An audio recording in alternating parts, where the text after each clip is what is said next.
Kia ora, ko Maruira Mara ki tōku ingoa, and this is Tai Tangata Whānau Voice Taranaki.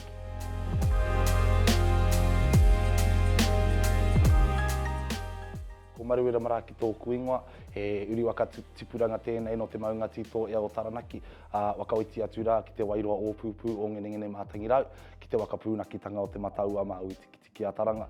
Nei te uri taniwa o toi te uatai o rua mano, o ine kōra ko e mihi atu nei, ko taku mahi, he kai ako au, o he kai mahi au ki te kura kaupapa Māori o Ngā Tiroanu.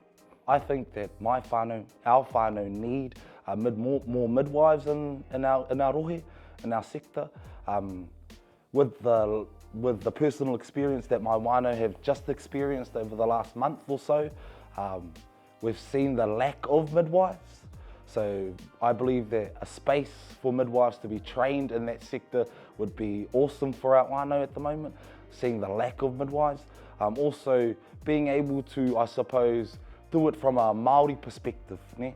Hei tirohanga Māori, kia kaua te pepe o te kākano e ngaro, kia mōhio ai a tātou uri wakatipuranga, he kākano koe iruia mai i rangi ātea, e kore koe e ngaro.